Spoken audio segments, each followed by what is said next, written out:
Ahí en imagen la tenemos a Verónica Sayago. Los más jóvenes la conocen seguramente mucho más.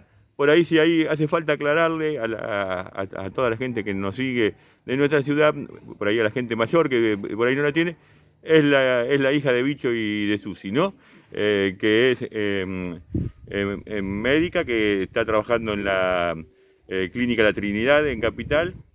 Además de hacer consultorios, también atiende todo lo que tiene que ver con, es médica en la parte de en prefectura. Vero, y la pregunta es tan simple y puede encerrar tantas cosas. Ante todo, buenas tardes y gracias Buenas por tardes. la nota. No, gracias a vos. Nos conmovió mucho el relato que Sí, hiciste, como conmovió a toda la comunidad, creo, ¿no? Yo me imaginaba que había sido saliendo del sanatorio con todo el cansancio a cuesta, sí, con todo lo que habías visto, y que fue como una forma de hacer una catarsis, ¿no? sí, totalmente. Eso fue como un disparador para todo lo que vino después, que es esto de que surjan preguntas de las personas que me conocían desde siempre y y con las que por ahí no se había hablado tanto de este tema, que es el trabajo que yo hago. Yo estoy trabajando actualmente en una unidad de emergencias ahí en Buenos Aires, donde, como en todos lados, tenemos una atención prácticamente colapsada a partir de lo que está pasando con la pandemia. Lo que yo intenté en ese relato fue hablar un poco de lo que pasa en el lugar en el que yo conozco, porque yo no tengo estadísticas, no tengo números, no puedo decir el tanto por ciento de los médicos siente o el tanto por ciento de los centros asistenciales tienen tal ocupación. Yo puedo hablar del lugar en el que yo estoy, con las cosas que veo a diario, digamos, y lo que veo desde hace unos 2 meses es un colapso casi total del sistema, con una ocupación total de las camas de terapia intensiva, que es cierto que en todo este año se ha fortalecido, se han generado espacios nuevos. El lugar donde yo trabajo tiene casi 50 camas de terapia intensiva y están completas. Y todos estos 2 meses, la circulación de pacientes permanente, que tiene que ver con la entrada de los pacientes por guardia, su internación en el piso de clínica médica y después volver a la guardia ante la falta de cama en terapia, porque en la guardia nosotros tenemos la complejidad de terapia intensiva. Entonces volver a la guardia, el paciente que había ingresado la semana anterior, hablando, volver para ventilarse en la guardia y esperar su cama en terapia intensiva. Entonces ese circuito de los pacientes hace que se genere un gran cuello de botella y no te permita a vos recibir a más pacientes que vienen de la calle. Y es una situación que realmente desespera a todo el mundo, o sea, a los pacientes, a los familiares y a nosotros mismos, que No, vemos que no estamos... debe ser nada fácil tener que a alguien esperando en un pasillo, está resolviendo si alguno de los que tenés adentro en la parte de internación tiene posibilidad de vivir o de no. Bueno, porque más allá de toda la parte profesional hay una parte humana que seguramente te afecta y mucho, y es lo que les debe generar el mayor estrés, más allá de que están sobrecargados de horas de trabajo, de la situación, pero bueno, esa parte también me imagino que desde el afectivo debe ser muy dura. El personal de salud en general, no solamente los médicos, tiene varios frentes de combate abiertos que tienen que ver con la parte asistencial, en relación a la atención de los pacientes, la parte emocional, tanto en relación con los compañeros de trabajo como con las familias y los pacientes, o con tus propias familias en tu casa. Y otro frente también de combate abierto y muy importante, que es la parte de la remuneración que recibimos en general todo el personal de salud. Entonces es como un combate de tantos frentes, y tan intenso permanentemente, que hace que vos vuelvas a tu casa todos los días preguntándote, mañana voy a tener ganas de volver a hacer lo mismo. Hubo muchos compañeros que se fueron del lugar donde yo trabajo. Conozco compañeros de otros trabajos que han también dejado sus puestos y van cambiando, y muchos con el relato permanente de la verdad que yo quisiera hacer otra cosa, porque bueno, nos sobrepasa un poco a todos Eh, esto. el enemigo es muy grande, el virus, y bueno, y también por ahí hay que luchar con toda una parte cultural que tenemos como sociedad que en algunos casos uno ve como que no se dimensiona, ¿no? Sí, El sí, enemigo que se tiene enfrente. sí. Lo que pasa es que hay tantas realidades como personas. Entonces, muchas veces, muchas familias, hasta que no tienen un caso cercano, no pueden tomar dimensión de lo que nosotros tenemos posibilidad de ver al atender a tantas familias. Esto es una enfermedad de familia, o sea, vos tenés en el mismo lugar internado al matrimonio y a los hijos, o a veces están en distintos sanatorios, pero es muy común que haya familias enteras internadas. Entonces, hasta que no llega a cada familia es un poco difícil de tomar dimensión, porque las diferencias entre los distritos incluso hace que por ahí en algunos lugares no se sienta la gravedad de lo que se está viviendo, mientras en otros se colapsan los sistemas. Allá vos ves en Buenos Aires, bueno, hubo todo un problema en relación a la continuidad de las clases presenciales.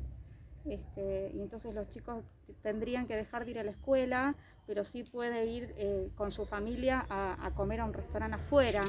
Entonces es como que se genera todo un sinsentido y que es difícil de explicar. Nosotros lo que pedimos en realidad es que la gente no se amontone, que no se aglomere, que no expanda sus burbujas.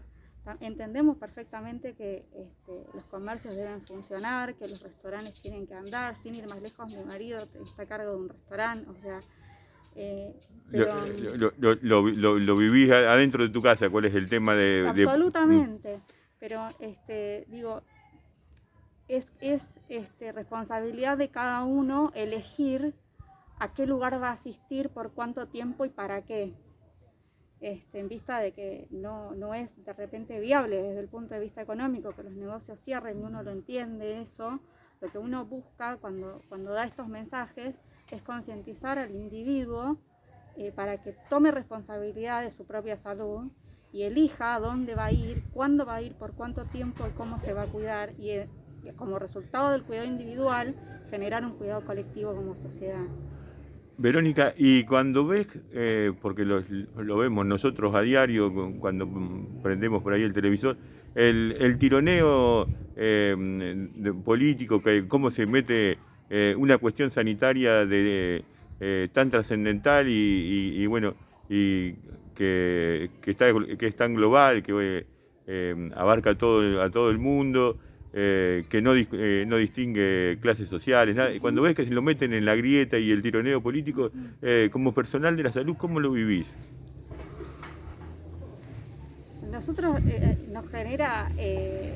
generan las mismas grietas, porque dentro de los que trabajamos en salud también hay algunos que simpatizan con un sector y otros que simpatizan con el otro. Sin embargo, a la hora de trabajar estamos todos en la misma bolsa de desesperación, digamos. La verdad es que es lamentable que las decisiones sanitarias se tomen en función de los colores políticos y no se tenga en cuenta de repente la realidad de la pandemia, que afecta, como la palabra misma lo define, a todo el mundo.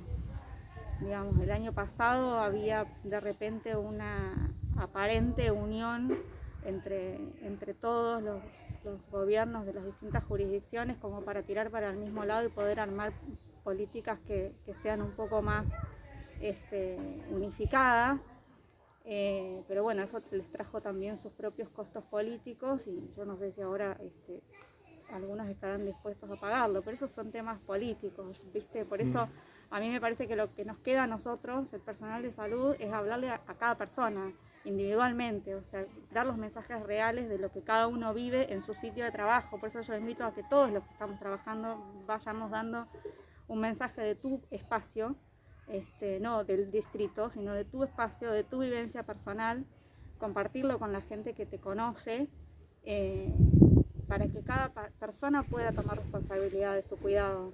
Bueno. ¿En qué cambió la vida de Verónica Sayago desde antes de marzo del 2020 a hoy, más allá de lo profesional que lo entendemos, en qué cambió tu vida cuando salís del hospital, cuando, no sé, cuando viajás del hospital a tu casa?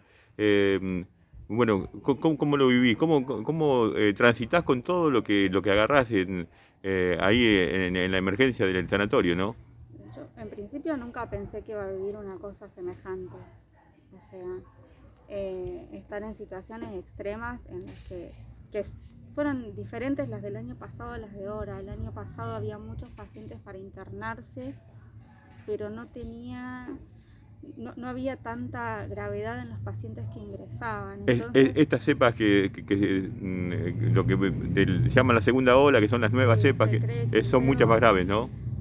Se cree que es peor. Lo que nosotros notamos ahora es que de repente tenemos lugares de internación en piso común de clínica médica, pero no se puede recibir a personas para internarse porque no hay lugares de internación en terapia intensiva. Entonces esa paciente que de repente hoy ingresa sin requerimiento de oxígeno, vos estás viendo que en una semana va a necesitar estar ventilado y para ese momento no tenés lugar.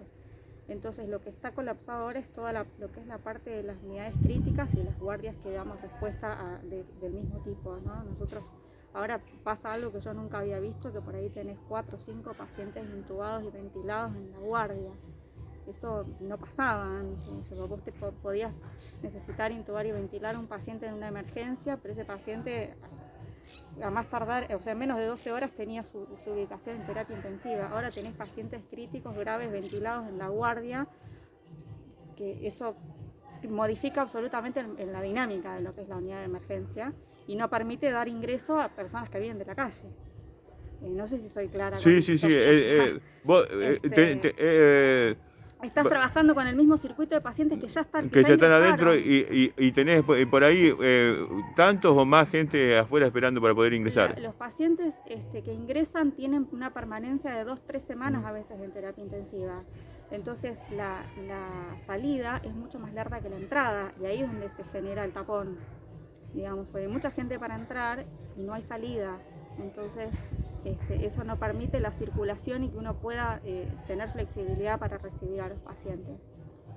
Eh, y hoy, cuando ves todo eso y cuando ves que en muchos casos la pelea se pierde, Sí, sí, que no todos salen con vida de ahí, sí. y tenés que estar pensando que es decisivo que alguien pueda ingresar, me imagino que, no sé, pero deben requerir asistencia psicológica para poder convivir con todo eso, o lo que vos marcabas, ¿no? El hastío, el cansancio de muchos compañeros Sí, que no tuvieron por ahí el temple, porque hay que tener mucho temple, sí.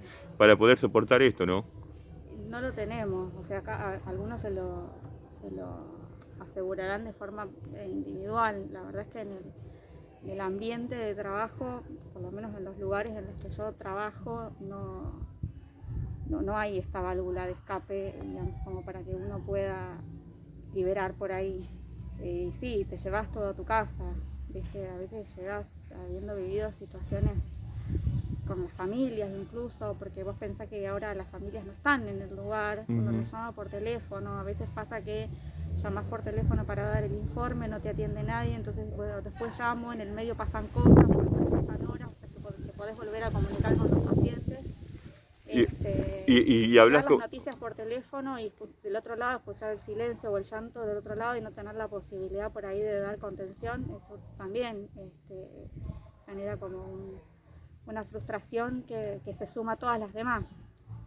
Venir acá a Sarmiento, encontrarte con los viejos en tu pueblo, la tranquilidad que Sí. tenemos aquí, me imagino que debe ser un cable a tierra, ¿no? La posibilidad de descarga también. Es necesario. Yo tengo como mis burbujas son mis papás y mi hermana y mi sobrina y mi cuñada. Esa es como mi burbuja, es la única gente con la que yo me junto, digamos. Y después nada, solamente voy a trabajar. Entonces cuidando eso uno tiene la posibilidad de venir de visita acá y poder pasar por ahí un día. Yo casi nunca vengo más de un día o dos a lo sumo.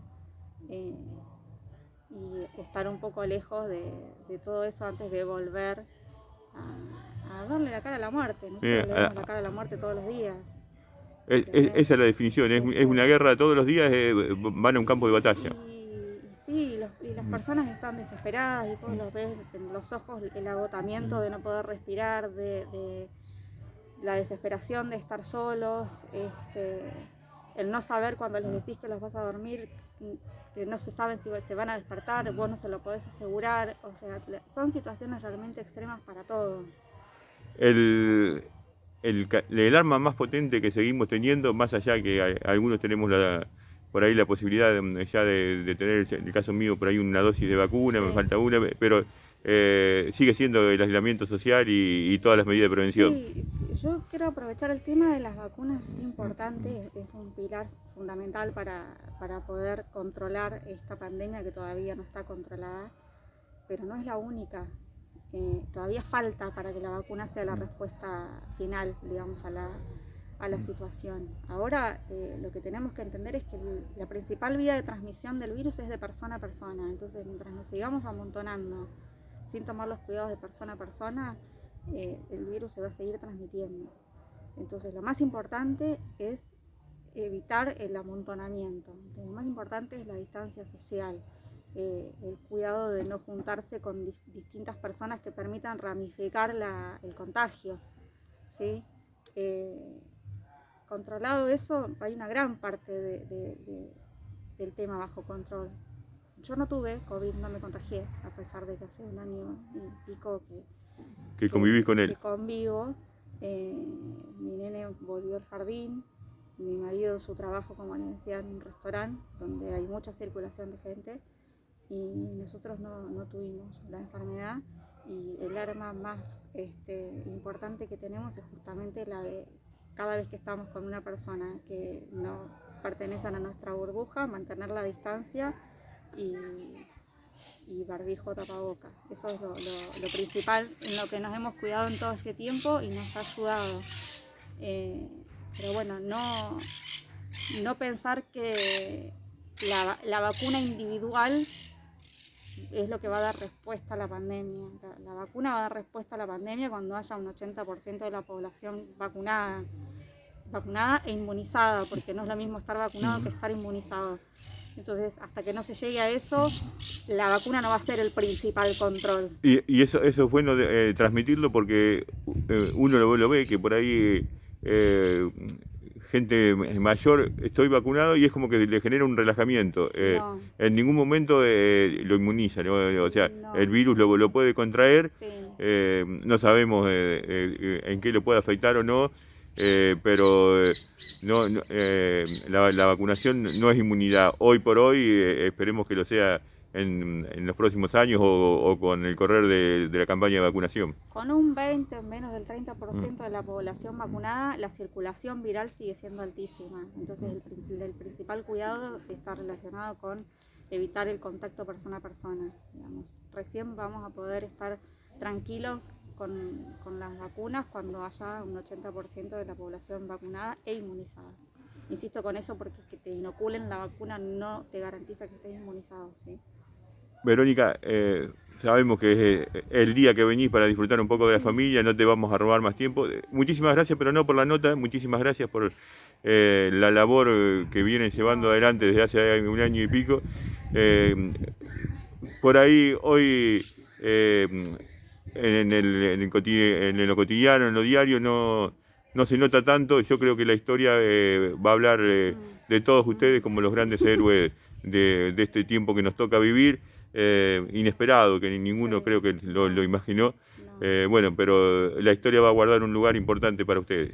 Bueno, muchas gracias por el espacio, y lo más importante para mí de poder hacer esta nota es que la gente que te sigue pueda por ahí recuperar este mensaje de la importancia de cuidarse en lo individual para generar un cuidado colectivo efectivo. Gracias. Gracias, muchas gracias.